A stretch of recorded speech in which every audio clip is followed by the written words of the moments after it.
Hello everyone, welcome back to our channel, The Ultimate Audiobook. Today we will start the session with Unit 2, Early India, the Chalcolithic, Megalithic, Iron Age and Vedic cultures. So today we will cover the Chalcolithic cultures.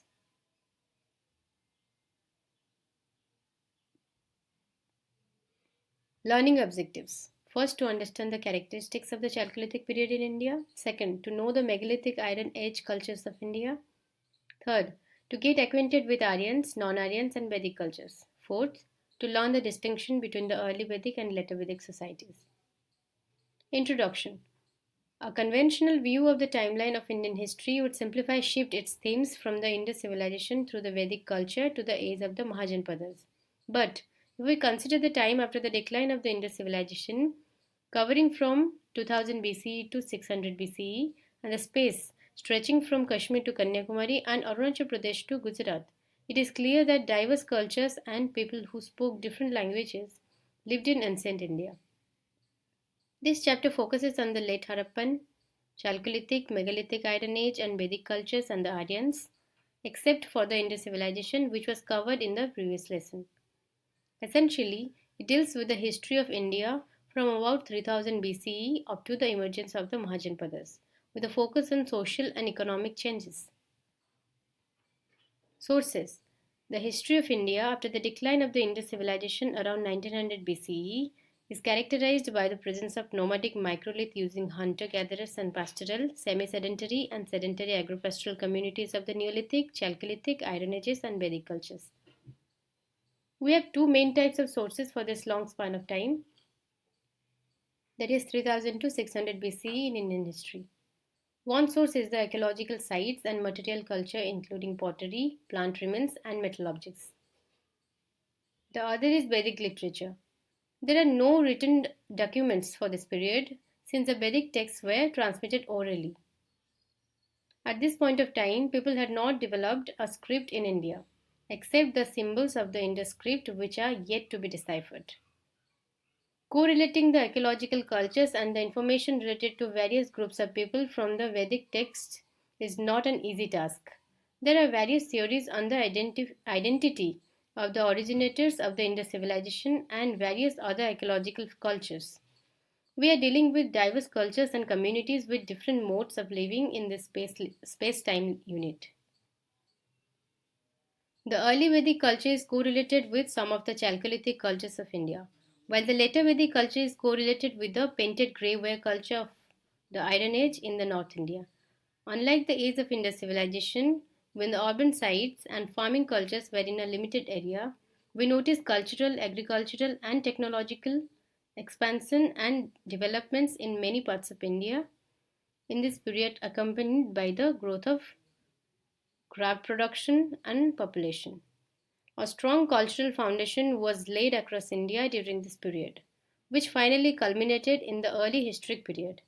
The extensive foundations for the village settlements of India were laid during this period. Literature of the Vedic age. The Vedas, Ved, to know, Vidya, are one of the earliest known texts to have been composed in India. The language of the Vedas is described as Vedic Sanskrit. The Vedas are four. Rig is the oldest, and the others being Yajur, Sam, and Atharva. The Vedic texts were memorized and orally transmitted by Brahmins from generation to generation. They were written down in the later period, after the introduction of writing. The earliest known written manuscripts of the Vedas date to the 10th to 11th century CE. They contain information about the polity, society, religion, and philosophy, and hence they are a source for writing history. The main collections of Vedic hymns are called Samhitas. The Rigvedic Samhita is the earliest text. The Rigveda is dated to between 1500 and 1000 BCE. The Rigveda contains 10 books. Books 2 to 7 are the earliest, and the books 1, 8, 9, and 10 are assigned to a later period. Samhitas are ritualistic texts and they explain the social and religious importance of rituals. Each Samhita has added texts called Brahmanas, which have commentaries on the hymns and rituals. Each Brahmana has an Aranyaka, forest text, and an Upanishad. The Aranyakas contain mystical ritual instructions to be undertaken in secret by the sages who live in the forests. Upanishads deal with philosophical enquiries. The Yajur, Sam, and Atharvavedas are dated to a slightly later period. The Samhitas of the Sam, Yajur, and Atharvavedas and the Brahmanas, Aranyakas, and Upanishads attached to the Vedas are the later Vedic texts. The Samveda was composed in musical notes. The Yajurveda has rituals and hymns. The Atharvaveda contains charms and magical spells. Jendavesta. The Jendavesta is a Persian or Iranian text of Zoroastrianism. This book speaks about the lands and gods of the people speaking the Indo-Iranian languages. It has references to the regions of northern and northwestern parts of India. It has terms which show linguistic similarity with the Vedas. This text is an indirect evidence that the early home of the Aryans was outside the Indian subcontinent.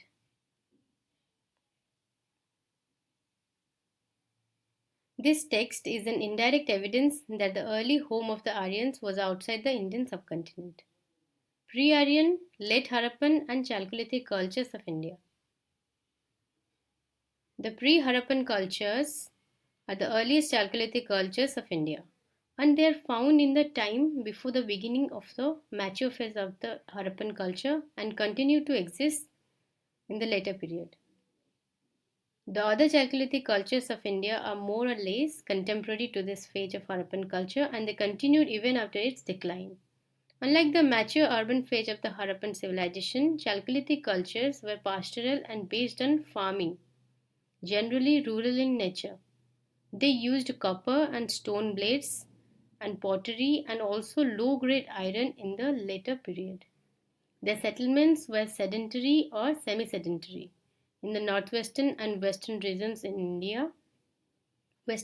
of India, the early farming cultures are associated with the Chalcolithic cultures rather than the Neolithic cultures. The Chalcolithic people also began to domesticate animals in addition to agriculture.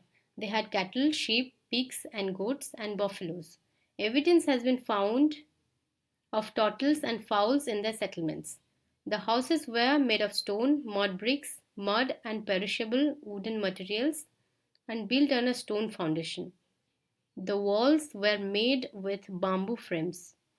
Silos, that is, well prepared pits, meant for storage of grains, have also been found. People used black and red ware and black on red ware pottery. These sites have produced a large quantity of copper objects. They used copper objects such as flat axes, bangles, rings, antimony rods, knives, blades, socket-less axes, barbed and tanged arrowheads, choppers, and chisels. Ochre colored pottery ware culture.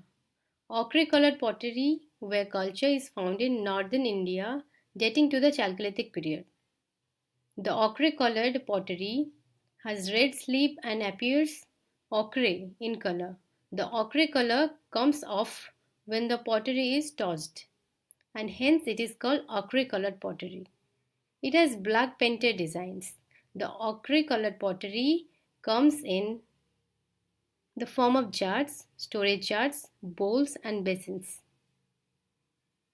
The OCP culture dates to 2600 to 1200 BCE and is found in the Indo-Gangetic Plain and may have had some associations with early Vedic culture. The OCP culture is seen as an impoverished Harappan culture, and some scholars see it as unrelated to the Harappan culture. The OCP sites produced copper figures and objects, and therefore it is also known as copper hoard culture. It is a rural culture and has evidence of the cultivation of rice, barley, and legumes. They also had pastoralism with evidence of cattle, sheep, goats, pigs, horses, and dogs. The villages had wattle and dove houses. They used copper and terracotta ornaments. Animal figurines have also been found. Chalcolithic cultures of South India. The southern part of India has not produced cultural evidence of a full fledged Chalcolithic culture. Perforated and spouted vessels have been found in some sites. Copper bronze tools like chisels and flat axes occur at these sites. Stone tools continue to be used in this area. Black and red ware pottery is found. These people survived through animal rearing and agriculture. Millets, pulses, and harsh gram were cultivated, and fruits, leaves, and tubers were collected. So, we have come to an end of the session. I hope this audiobook will definitely help you. If you like the audiobook, don't forget to like, share, and subscribe to Ultimate Audiobook. And don't forget to hit the bell icon. I'll meet you with a new chapter. Till then, take care and bye bye, everyone.